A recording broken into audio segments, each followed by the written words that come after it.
Thank you, Soon Pek. You know, I deliver many lectures over the course of a year, and I hate to waste 10 minutes of your time. If you think about it, it's 10 minutes of your life that you're sitting in here. So I think the worst crime in our life is to deliver a terrible lecture. So, you know, I don't claim to be a fantastic speaker, but I can tell you I've heard some terrible, terrible lectures in my lifetime. And I'm sure some of you have too. One comes to mind. Many years ago, I invited a speaker to come, and she started off by saying, I don't really know much about this topic. I mean, you know, that's not going to inspire confidence, is it? I mean, you don't really start a lecture off that way. Some lecturers are very rambling. They go all over the place without focusing. Some people have terrible PowerPoint slides, which are, you know, poorly designed. And what's worse than a complicated slide is reading off a complicated slide, right? I think you all have gone to school.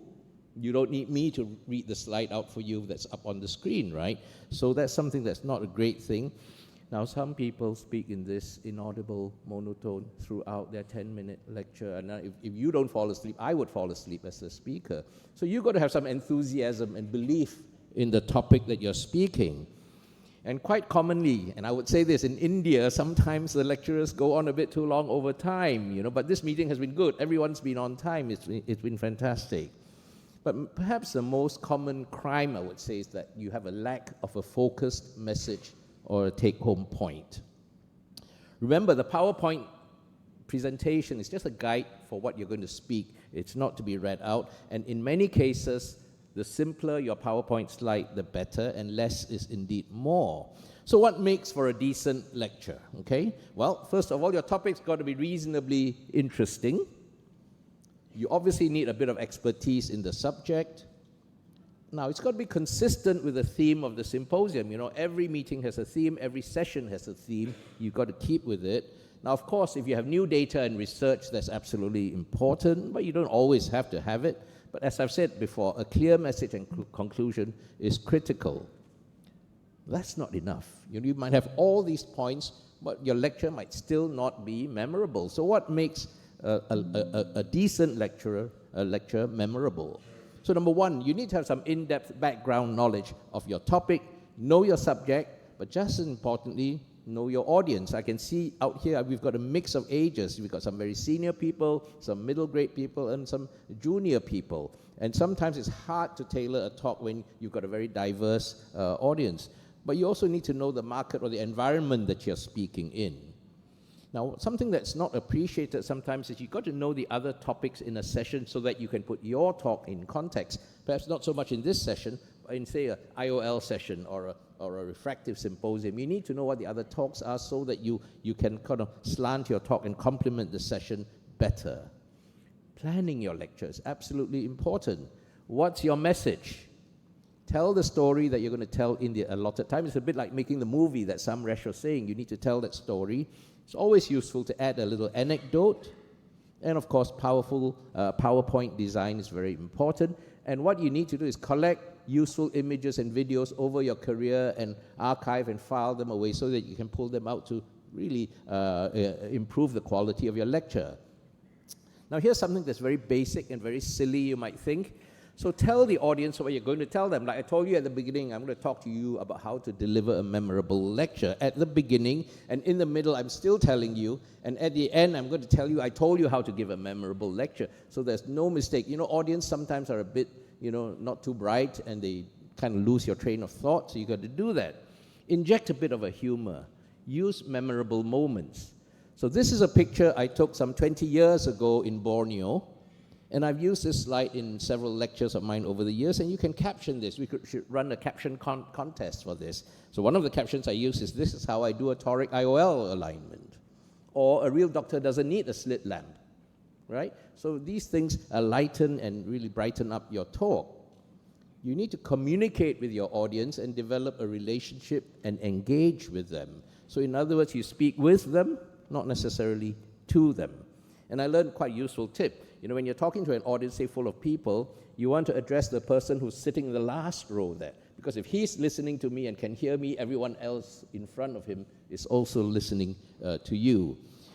Avoid speaking to avoid, in other words, aimlessly. And that's why I don't like virtual talks. When I give a Zoom lecture, I have no idea whether you're listening to me or you're picking your nose. You know, who knows?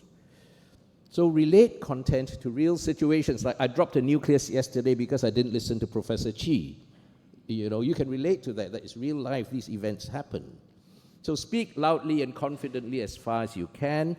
Now, we can't all be blessed with a great, loud voice, but think about it. If you've got a very soft, weedy voice, it's even more important that you develop great lecture technique. Now, you need to develop this nebulous thing called podium presence.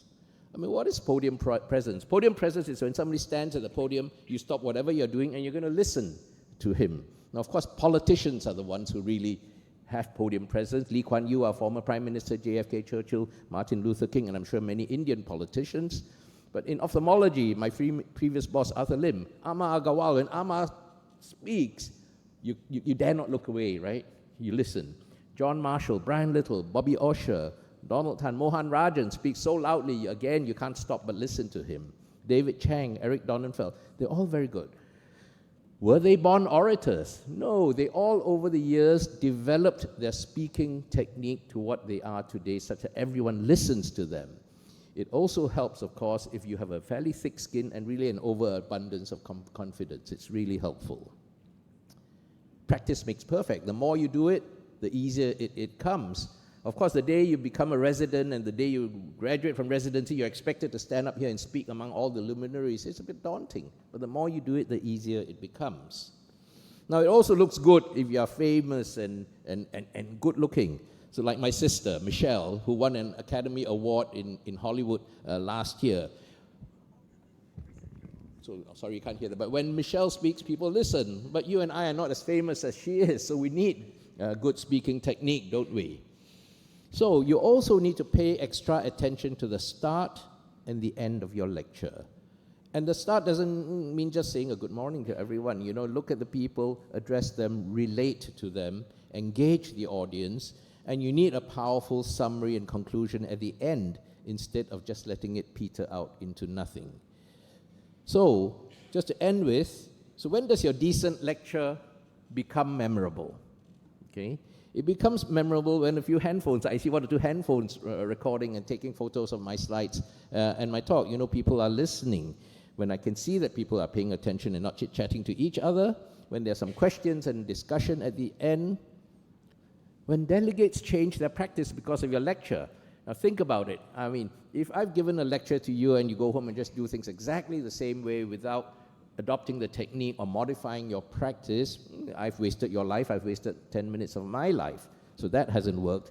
But perhaps, you know, one memorable incident comes to mind when someone tells you later that they remembered a certain lecture you gave and thanks you for making a difference to them and their patients. And this happened to me a few years ago. I was swimming in a swimming pool in Thailand, and somebody swims up to my son and me. My son was 15 at that time, and says, Dr. Yeoh, thank you for teaching me to phaco. I still have your notes from 20, 30 years ago. Thank you. And he swims away. Then my son, and you know 15-year-old teenagers are impossible to impress, right? He said, that was pretty cool.